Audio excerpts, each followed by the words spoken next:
had a 6-pack, but that was the closest I ever got. 189? Yeah. 6-pack? And it was like, I'm like 230, 240 now, so I'm like, I don't know how I did it, but I was so thin. You don't realize how much weight you lose. Yeah. You get into the chow hall, there's 40 of you. So your bay, I know I skip right over, that kill zone, if anybody touches the kill zone, never mind what you ate, you don't wear a hat or anything, your hats come off indoors. That kill zone is the size of this concrete pad. Mm-hmm. It's like 12 foot by 8 foot, maybe 10 foot across, and it has some kind of picture of some guy with a sword or some kind of thing that says Charlie Company, and that thing is the most important thing that you'll ever learn. Never put your foot on. You will wax it and you will polish it, and the rest of the floor will look like this concrete, but that thing will look like a shiny object. There are no footprints on it. You can see them when the light changes. They see a footprint or even a tread mark anywhere near it, on it, a fuzz like a dust bunny lands on it. You have now let the enemy kill your brother. They've killed your friend. And now you have to have a funeral for your friend by everybody lining up and doing push-ups, and then alligator walks around in tribute, and this dust bunny has to be eradicated. How do you eradicate dust bunnies? You have to take out the entire colony. We just got them cleaning this barracks for 4 hours while we were supposed to be sleeping, because they said we're going to do an inspection, make sure it's all clean. We shook the bunks. I said, shake all the bunks, get all the dirt out, because they're going to do all these little tricks and find dirt everywhere. Wipe the tops, blow out the bottoms, just go and get it out. 4 hours of that. One dust bunny falls from the ceiling. It's in a vent somewhere, and they know how to get it. They go in the mechanical room, bang the vent, and they watch little particles of dust fall. It's inevitable. You're going to die. So once the kill zone has been desecrated, now you have to be punished.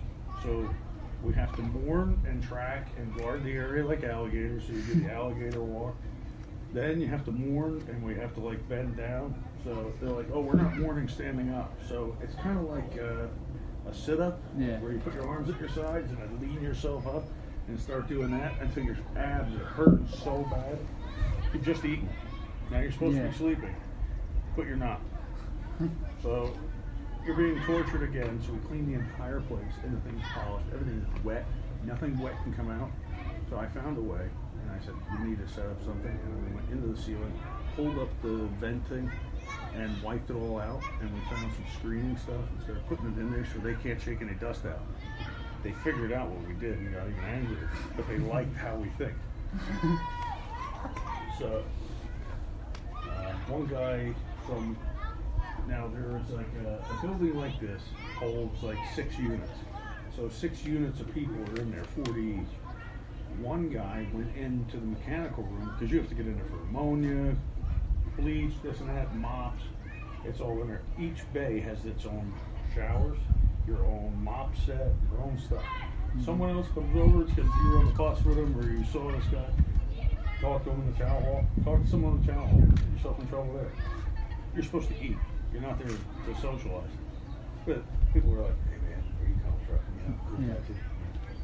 So if they catch you, they're like, wait, you call my mother name?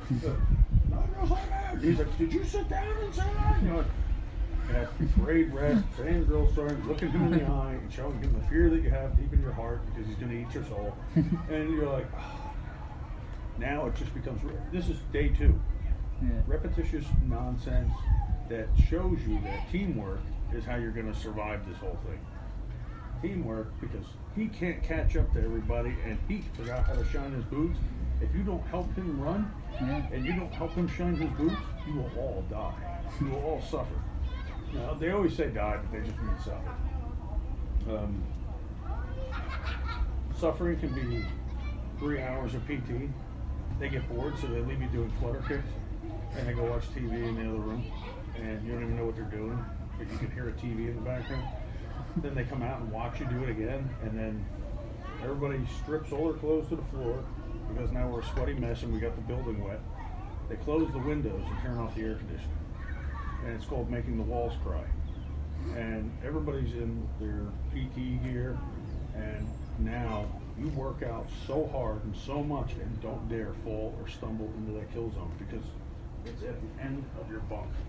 The end of the bunk is here. You have this much space. So your buddy goes back in the bay a little bit, and you go out to here. That kill zone is right there. Yeah. Your fingertips go over that. They can see a clear line right down the thing. You touch it in any way, fashion, form. It's another 2 hours of PT, and you make the walls cry. Making the walls cry is like hot boxing inside a car. When it's super hot, you start breathing heavy, you get all that energy going. You'll see the walls start to sweat because of the humidity in the room, and that's all from you. Yeah. So they call it making the walls cry. It was disgusting. So now, everybody was out of their comfort zone. So out of the comfort zone, you strip down, take your dirty stuff, and fold it up neat because you're going to go do the laundry. Everybody puts their dirty stuff on this spot and this spot, and then you march to the bathrooms, to the showers. The guy blows a whistle. You step into the water. He blows the whistle again. You're out of the water. If you brought soap with you, you're a fool. You are a fool. Because you're going to come out of there soapy and horrible. And everybody thought we had more time because it was like 8 shower bays. 40 guys were in and out of the shower in like less than 2 minutes. He kept blowing that whistle. Every time the whistle blows, you move to the next thing, and you were done. You were out.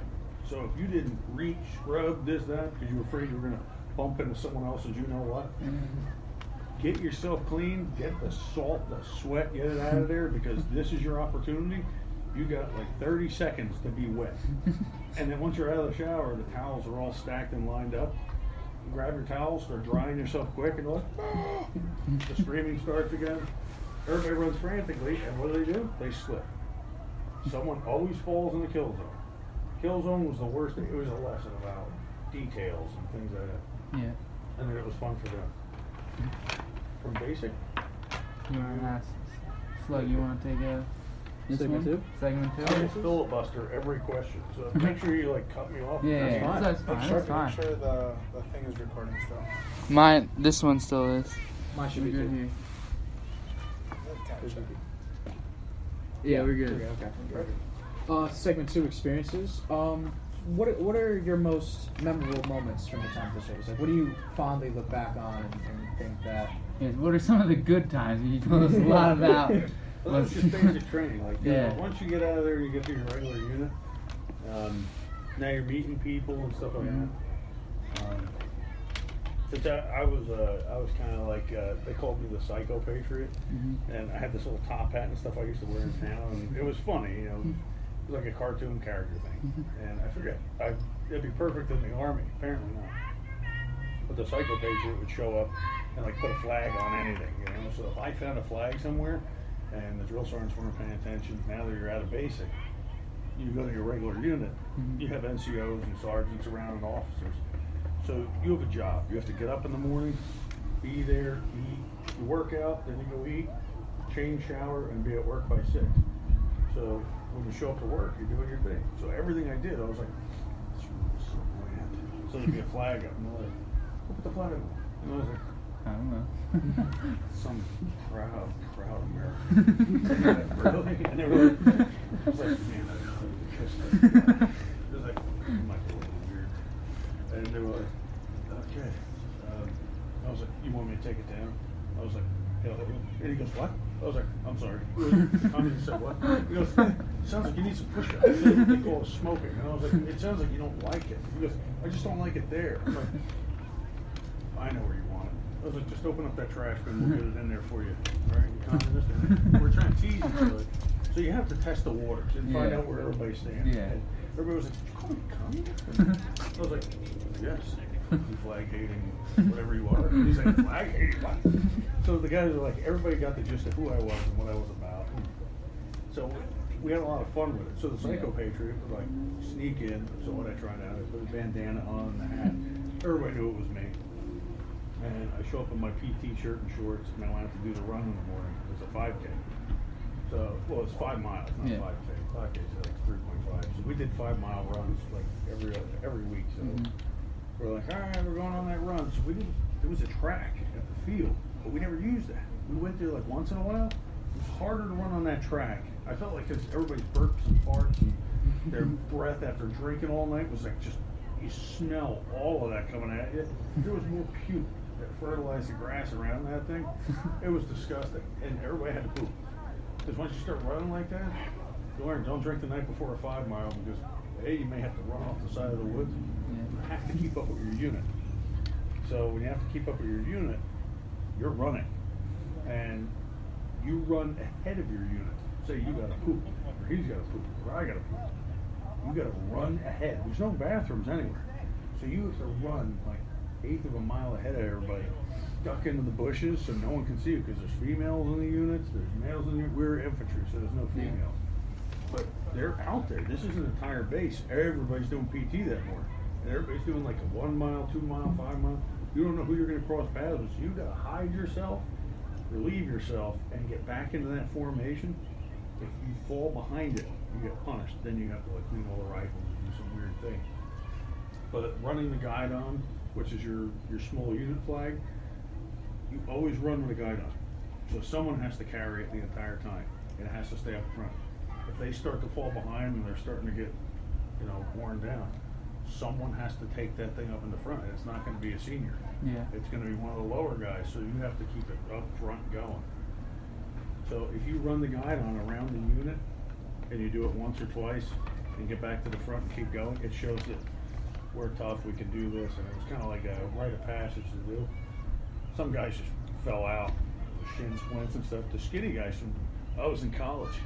I was in high school track and field. I'm like, congratulations. I was like, hey, why don't you run the guidon? And I got like drool and sweat coming out. I was like, I just ran twice. He's like, it's not hard. I'm like, no, it's not. I was like, I didn't join track and field, but I just did it. Yeah. And he's like, okay. So you like run up there, snatch the guidon, and like you have to run with it for a minute, then run to the back of the unit, all the way back up and loop around. I like that. Now Yeah. you're talking about I've done those 120 before. guys now, not 40. So Yeah. you have the whole group down there, the whole platoon's out. So you got a lot of people you got to move around and back, and then you realize how hard it is because you're running backwards while they're moving forwards. But you can't just stop. You have to run. If you stop and wait for them to pass you, don't let another unit see that, because it gets ugly. Yeah. They say something, your whole platoon now, it's a matter of honor. You have to say something or do something. And there's always that guy in the group that says, hey, why don't you go? Yeah. And says it to an officer, but you can't tell who officers are because we're all in PT. We all look alike. We're all one color in the Army, and that's Army gray with black shorts or pants. And it comes, because then our officer has to go argue with theirs, and it just gets ugly. So you just you don't know who you're yelling at. You gotta be careful. Yeah, you gotta know who you're talking to. Yeah, a funny story. I thought of a really good one. It's a two-part, because it was during the FTA. It's a field training exercise. I know the Army doesn't know how to spell FTX, but X means exercise. Or experimental in the Army, anything X. So it's we were still in basic, and we had to do this thing where you go at each other with like laser guns, but you fire blanks and you have this capped end on your rifle, and while you have that, it has this little laser thing on top, so that laser is not zeroed at all. So you're shooting like here to here on someone, and it's not making his lights go off. So you're like, okay. One of our guys, an AD is an accidental discharge. If you're not controlling your rifle at all times and someone's watching, and they're always watching, you put it at your side and you're like, hey man, and they're like, oh, you just gonna jive walk with that thing? You're gonna crip walk with your rifle? And they're like, what? And he's like, why are you carrying a rifle? Now he has to train with his rifle and do that motion over and over. So it's two hands on it. You're not Rambo. You're not gonna look through it. And this guy, James Gray, he's from Jamaica, and then he came to New York, and he was one of the oldest guys in our group. And I was 24, he was 32. So he was old, we were like, dude, you're an old man. And he kind of looked old, but he was a cool guy. And he accidentally shot a sapling. So they made him bury a log 8 feet under the ground. He wants about an 8-foot grave for this sapling that he shot. And 8 foot. An 8-foot grave. That's the default. Yeah. 8-foot grave. So 8 feet by 8 feet. And he was this little dude. He was a little black dude from New York. And he's like, are you kidding me, Mom? I was like, you shot it. And he's like, so the drill sergeant's like, dang! And all his loudmouth and quirky comments could not stop 8 feet being done. I thought he was going to die, and we were